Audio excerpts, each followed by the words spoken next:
السلام علیکم ورحمة الله وبرکاته. الحمد لله والصلاة على رسول الله، اما بعد. ښاغلو معززو دوستانو، د لمانځه زده کړه اتیایم درس د اذان فضیلت او د اذان جواب. ښاغلو دوستانو، حدیث شریف کې راځي نبی کریم صلی الله علیه وسلم فرمایي چې پیرانان انسانان بلکې هر مخلوق چې د اذان आवाज اوري په ورځ د قیامت د دغه اذان ورکوونکي یعنی مؤذن د اذان شاهدي ادا کوي. د بخاري شریف روایت دی. یو بل روایت کې راځي د الله رسول صلی الله علیه وسلم فرمایي اذان ویونکی او تلبیه ویونکی به د خپلو قبرونو څخه په داسې حال کې راپورته کیږي راخیږي چې په لوړ اواز سره به اذان او تلبیه ویونکی تلبیه وایي. سبحان الله. دا د مؤذنینو فضیلت دی. څوک چې اذان کوي غرونه هم شاهدي ورته ادا کوي چې د توحید غږ پورته کړی دی.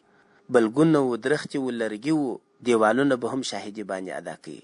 حیوانان، مرغان، انسانان، پیرانان، ملائکان به هم شاهدي باندې ادا کوي. دوهمه مسئله ښاغلو دوستانو، کله چې مؤذن اذان کوي نو اوریدونکی به یې جواب ورکوي. اوس مسئله دا ده چې په ښارونو کې کله کله په یو وخت ډیر اذانونه شروع سي، یا یو اذان کیږي ورپسې بل اذان کیږي ورپسې بل اذان کیږي ورپسې بل اذان کیږي، نو اوس به دی د کوم اذان جواب ورکوي؟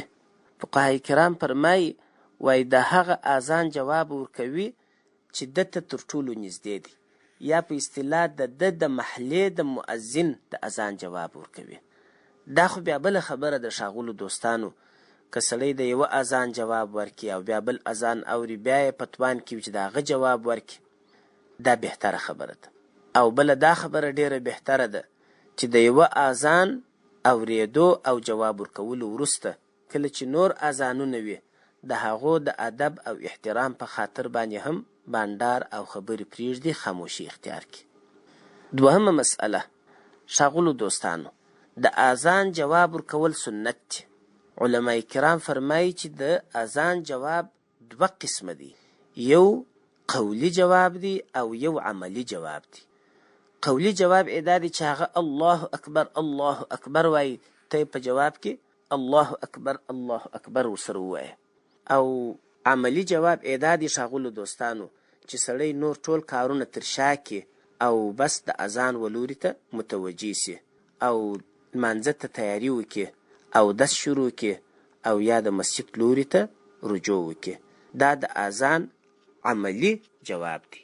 حضرت عائشه صدیقه رضی الله تعالی عنها فرمایي چې د نبی کریم صلی الله علیه وسلم مبارک عادت داسې و چې کله به یې کور ته تشریف راوړي نو د کور د باشندگانو یعنی د کورنۍ سره به یې بې تکلفه خبرې کولې، عادي خبرې به ورسره کولې. لیکن کله چې به اذان واورېدی او د لمانځه وخت به سو نو د لمانځه و طرف ته به پوره متوجه کېدی او زموږ څخه به داسې بې تعلقه کېدی، داسې به یې زموږ څخه دا خبرې او تعلق ټولوي ګواکې زموږ او د ده تر مابین هېڅ پېژندګلوي او مخکنی تعلق نه و. دا ځکه ښاغلو دوستانو چې اذان او بیا د اذان څخه وروسته لمونځ دا د الله سبحانه وتعالی او د بنده تر مابین تعلق او یو رابطه ده. نو ځکه کله چې به اذان وسو د اذان غږ هدف او مقصد یې دا دی چې ای خلکو لمانځه ته راسي، او لمونځ بیا هغه سلسله ده چې د بنده او د الله تر مابین یو رابطه ده. نو د الله رسول صلی الله علیه وسلم به د مخلوقاتو اگر چې د ده مبارکه کورنۍ به وه هغه رابطه به یې ختم کړل، د الله سبحانه وتعالی ولوري ته به متوجه کېدی. والسلام علیکم ورحمة الله وبرکاته. حي على الفلاح.